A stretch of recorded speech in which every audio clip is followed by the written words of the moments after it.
Mira, yo creo que es una buena decisión. Las cosas en el país y en el Estado no están para actos faraónicos, actos demasiado... Tanto boato, ¿no? Tanto boato, exactamente. Yo creo que finalmente, yo al menos toda mi vida me he opuesto a ese tipo de eventos, porque considero que finalmente los informes son rendición de cuentas a los ciudadanos,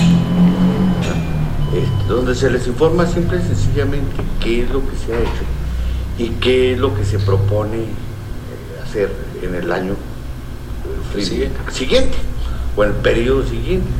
Y yo creo que esta es una oportunidad muy importante que el gobierno del Estado tiene para las dos cosas, para hacer un informe puntual de los avances que se han tenido, de las políticas públicas, de las acciones, programas que se han desarrollado en las diversas áreas. ¿En qué visión lo visualizo yo? Uno, en aquellas que han funcionado, porque yo creo que hay logros importantes que son destacables, no solo en el ámbito estatal, sino nacional, como es en el ámbito educativo, en el ámbito de salud, incluso en el ámbito de seguridad, en el ámbito de los derechos de las comunidades indígenas. Chihuahua tiene una reforma constitucional y ya está aprobado un decreto, no se ha publicado, de ley reglamentaria, que por primera vez hace eco, ¿verdad?, de las recomendaciones de la Organización Internacional del Trabajo, donde las comunidades indígenas ya son son considerados sujetos políticos con derechos públicos propios, no otra cosa, ¿verdad?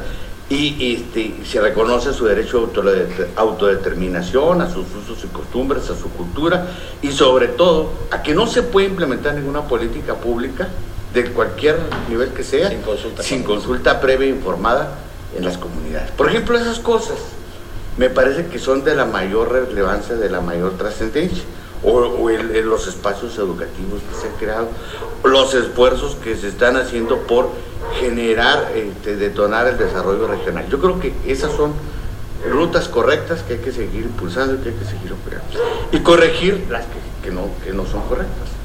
Y yo creo que ahí es donde se tiene que hacer un balance autocrítico, que se explique al ciudadano, incluso que se les pida disculpas, como ya lo hizo en el caso de los Pibebus, sí, de una serie de decisiones que afortunadamente han sido de una dimensión no tan grande, pero que han sido erráticas, ¿no?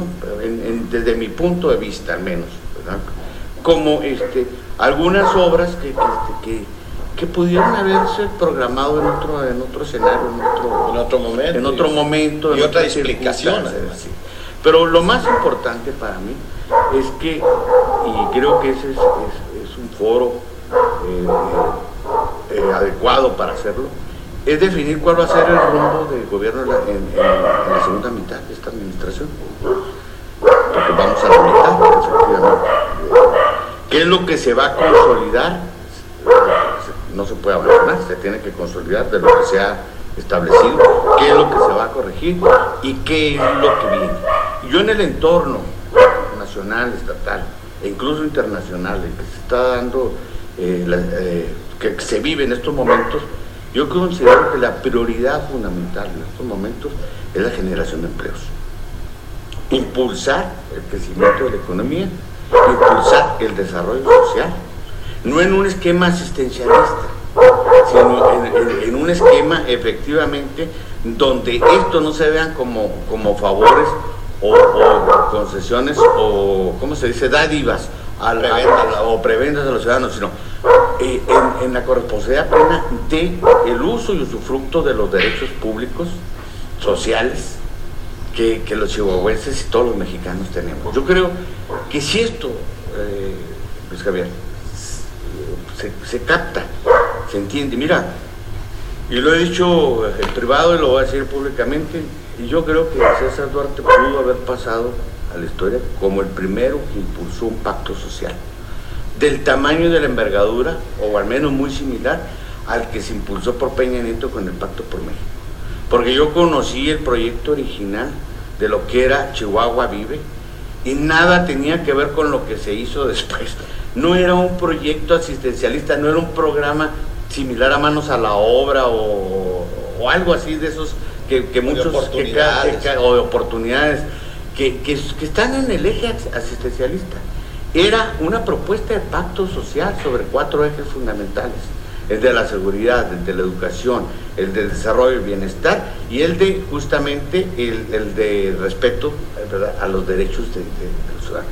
Eran 4 o 5 ejes fundamentales que yo cuando los... la toma de posesión. Sí, ándale, en la toma de posesión, cuando yo los escuché, ¿verdad?, yo dije, esto está configurando un nuevo esquema de relación, no solo entre los distintos actores sociales, económicos y políticos, sino también estableciendo nuevas bases de convivencia entre los ciudadanos. Yo le aposté a esa situación, yo creí en ese, que eso por ahí iba a ir, y para sorpresa mía, pues el programa se fue convirtiendo en otra cosa, ¿verdad? Estoy hablando de Chihuahua Vive, en otra asistencialista. Hoy en la tarde con Juan Enrique López en el No Le Cambie estuvieron enumerando las acciones realizadas por el Chihuahua Vive, y perdón, pero fue una lista de acciones asistencialistas, nada más. Así es, cuando era un pacto social.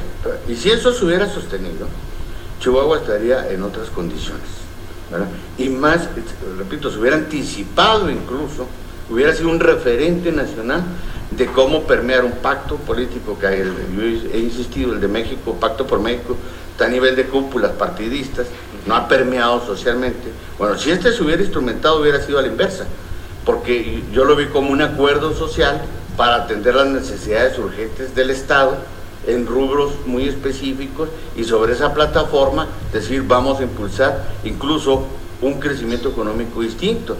A mí me gustó mucho que se planteara la vinculación de la educación a las vocaciones productivas, pero ya no de las maquiladoras, sino de las regiones. A las regiones. Y que eso, porque eso para mí es un factor de fortalecer el mercado interno, de detonar el empleo, de evitar la migración rural a las ciudades, y también de generar expectativas a las nuevas generaciones, porque si al mismo tiempo estás estudiando y tú estás viendo que lo que estás estudiando se está creando los centros productivos para ejercer tu profesión ahí, bueno, pues entonces cambia, es un estímulo que cambia totalmente las cosas.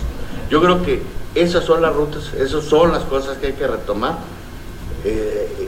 creo que se deben plantear en la agenda de gobierno para la próxima mitad. Oye, un aspecto que por eso decíamos, está muy ligado al que estuvimos reflexionando en la primera mitad del programa, que es acerca de la homologación del IVA y estas amenazas de la industria maquiladora. Yo recuerdo que en el discurso, cuando se inscribe como candidato en su partido, en un acto que hicieron en la Avenida Pacheco, y luego en los distintos actos y entrevistas, César Duarte sí hablaba de darle un giro a la industria maquiladora. Y lo que estamos viendo por lo menos en los últimos meses, es que esto no ha sucedido. Se ha estado impulsando la apertura de nuevas plantas en el estado, que dada la escasez de creación de empleos, bueno, pues sí de repente son una rafaguita de viento fresco necesarias para Chihuahua. Pero lo que yo aprecio es que se sigue manejando el mismo esquema, y no se ha tenido la audacia, me parece, de empezar el camino de acabar, de desaparecer este 2% de insumos locales para la industria maquiladora y aumentarlo. Y lo decía el dirigente de la Canacintra en Juárez, a propósito de estos asuntos, dice, es que se nos puede ir la industria maquiladora y con la mano en la cintura se van y no nos dejan aquí nada. Entonces hay que hacer esfuerzos porque se quede. No, hay que hacer esfuerzos por cambiar, porque no puede ser rehén de ese chantaje permanentemente. Mira, además, los costos sociales de ese modelo, que en su momento sí vino a ofrecer una opción al grave problema que se tenía, sobre todo en materia de empleo, a partir de ya conocemos de las crisis que se